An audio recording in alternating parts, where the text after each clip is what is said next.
आज हम देखेंगे इंटीग्रेटर। इंटीग्रेटर होता क्या है? तो जो सर्किट होता है, circuit in which the output voltage waveform is integral of the input voltage waveform.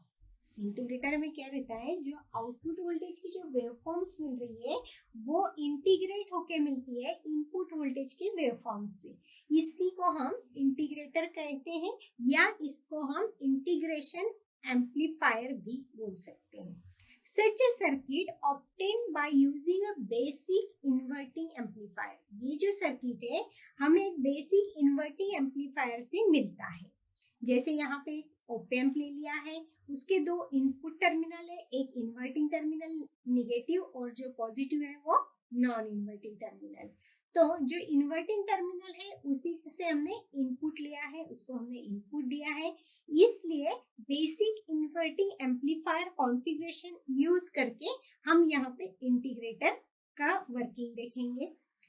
If RF is replaced by CF, अगर हम यहाँ पे जो फीडबैक रेजिस्टेंस है उसको रिप्लेस करके फीडबैक कैपेसिटर लगा देंगे। इंटीग्रेटर में क्या करेंगे, फीडबैक रेजिस्टर को जो इन्वर्टिंग एम्पलीफायर में रहता है उसको निकाल के अगर फीडबैक कैपेसिटर लगा देते हैं, उसके बाद V2 ये V2 नोड पे अगर हम किरचॉफ्स करंट लॉ यूज करते हैं। किरचॉफ्स करंट लॉ मतलब क्या, sum of total incoming current is equal to the sum of outgoing current. जितना करंट आ रहा है ये इक्वल टू जो करंट जा रहा है, ये होगा किरचॉफ्स करंट लॉ। तो ये किरचॉफ्स करंट लॉ हम नोड V2 पे देखेंगे। तो V2 पे नोड पे किरचॉफ्स करंट लॉ से हमें मिलेगा I1 is equal to IB plus IF। अगर ये IB करंट जो बेस करंट है वो अगर जीरो रहा, निग्लिजिबल रहा, तो हमें इक्वेशन मिलेगी I1 is equal to the IF। Input current 1 is equal to the feedback current हमें मिलेगा। The relationship between the current through this and the voltage across the capacitor, capacitor के across का voltage, इसको हमें अगर दिखाना है तो इसकी इक्वेशन लिखेंगे हम, capacitor current is equal to C capacitor into dVc upon dt। अगर इसकी वैल्यू हम फाइंड आउट करेंगे, IC की वैल्यू, कैपेसिटर के अक्रॉस जो करंट है उसकी वैल्यू फाइंड आउट करेंगे तो वो मिलेगी हमें V input, input voltage minus V2 minus this V2 divide by this R1 is equal to C।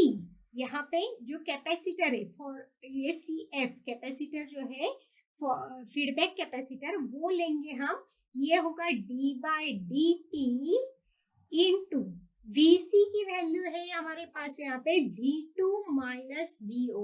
Vc जो होगा वो कैपेसिटर के अक्रॉस का वोल्टेज होगा, तो वो उसकी वैल्यू होगी V2 माइनस V0, ये होगी Vc की value. By the virtual short concept, virtual short concept से हम देखेंगे तो V1 is equal to V2 is equal to 0 हो जाएगा। तो V1 और V2 की वैल्यू यहाँ पे अगर 0 पुट करते हैं तो हमें इक्वेशन मिलेगी Vin input voltage divide by R1 is equal to CF feedback capacitor into d by dt into minus of output voltage. अगर ये output voltage obtain by the integrating the both side, इसमें से output voltage हमें यहाँ पे find out करना है तो उसके लिए हमें ये दोनों साइड्स को इंटीग्रेट करना पड़ेगा। इंटीग्रेशन हम यहाँ पे लेंगे 0 टू t टाइम पीरियड के लिए, तो 0 to t integration V in divide by the R1 into dt is equal to, यहाँ पे इस साइड राइट हैंड साइड पे भी इंटीग्रेशन लेंगे तो 0 टू t, उसका जो लिमिट होगा वो 0 टू t होगा into CF into d by dt into जो होगा माइनस ऑफ V0, यहाँ पे होगा minus of V0 into dt। ये दोनों तरफ हमने इंटीग्रेशंस ले लिए। अब इस इंटीग्रेशन को हम सॉल्व करके आउटपुट वोल्टेज की वैल्यू फाइंड आउट करेंगे। तो इस पे से हमें आउटपुट वोल्टेज मिलेगा VO is equal to minus of 1 upon R1 into CF integration from 0 to T V in input voltage into dt plus C।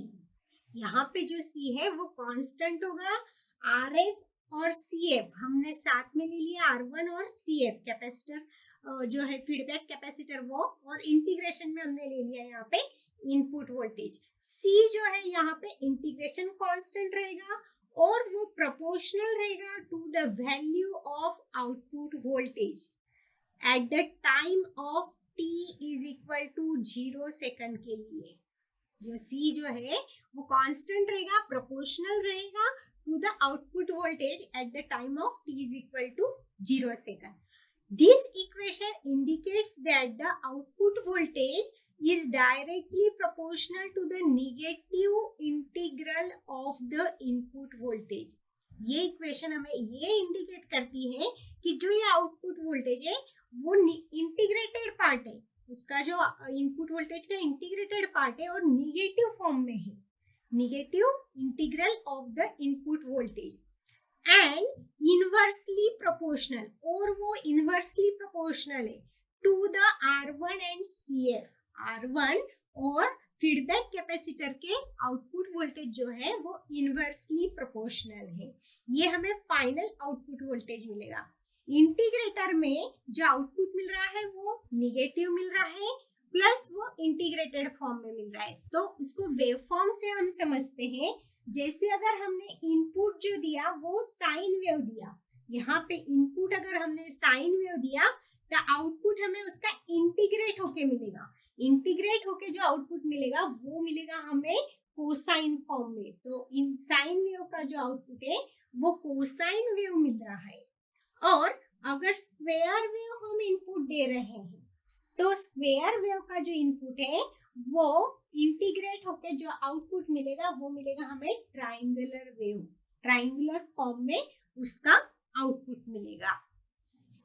अब हम देखेंगे इसका frequency response. Frequency response of basic integrator is shown in this figure.